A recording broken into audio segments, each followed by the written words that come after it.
Welcome to the second video in the mini course on how to earn respect from your clients and double your worth. In the first lesson, we talked about the most important thing in business, which is how to solve business problems. Business is all about solving problems, but going from there, how do you get someone to trust you enough and trust that you can actually solve the problem for them?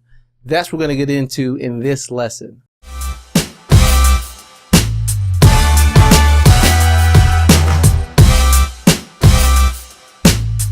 Moving on from understanding how to solve business problems, the next thing to understand is two important things, and that is positioning and perception. Positioning, where do you fall on a certain market?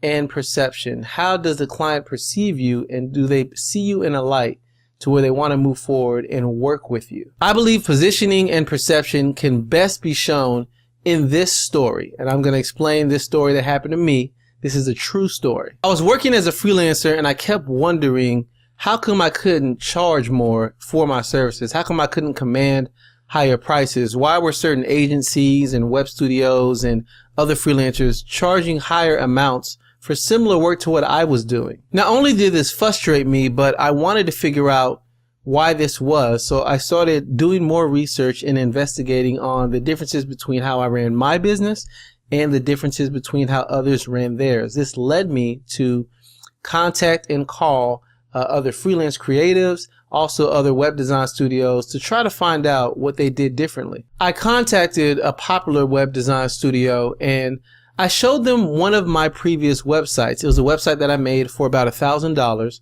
and I contacted them and I said, I'm interested in creating a new website. I want it to look just like this, and I pointed them to a website that I designed. I just didn't let them know that I designed it. They took a couple days and they got back to me and sent me a quote, and I have it right here on my desktop, and we're actually going to walk through that specific quote they sent me, and I'm going to talk about the differences between what they did and what I was doing. So we're here on my desktop, and this is the actual proposal they sent to me. Now, I did hide some of the information so you can't see the specific company it was, but that doesn't really matter. What really matters is how they portrayed themselves, and they made it to be confident that they could finish the work. So really, they had their contact information up here and their logo, and then they just wrote that they were going to work with me. And this is the website that I made for my potential client, and they just described what they had to offer. They said, some of the things that I had after evaluating the website. They said I would need at least a package 2 website, and it was going to cost me $6,000. Going from there, they mentioned it was going to be about $150 to maintain the web presence, and that includes maintenance and support and web hosting. Then they mentioned I needed an add-on for social media, an add-on for a blog. That's 500. Social media was almost 900. And then they also said I needed an add-on for an online payment processor if I wanted to accept payments on the website. So that's everything that they said. And the whole thing amounted to this right here. And that was $7,600, and I'll zoom in. The whole thing amounted to this, $7,685.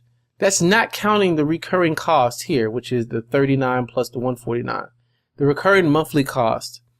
So when you add everything up, it comes out to about $10,000 in a year.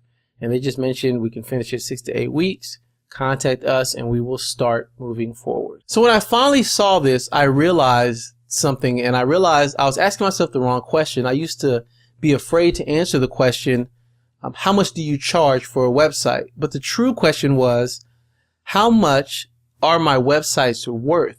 And this was able to get me closer to understand that I was charging $1,000, but for the same type of work, they were charging $10,000. And I started to see the difference between the gap of me and them. I noticed two major things from this. And again, it was my positioning. They were positioning themselves as a more premium offer, as experts, and I was positioning myself at the bottom of the market of someone who, if you need a website, pay me $1,000, tell me what you want, and I'll just do it. I wasn't positioning myself as an expert. Not only that, but they just perceive me as some web guy.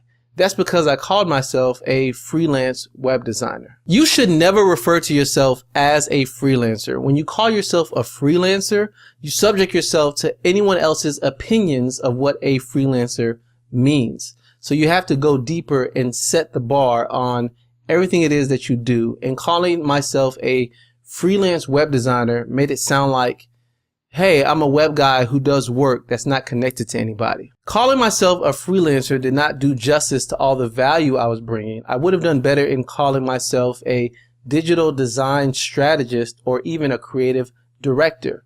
And here's a hint. A real hint is whatever the business problem you're solving, create a name that sounds like someone that could guide your potential client towards the answer to that problem.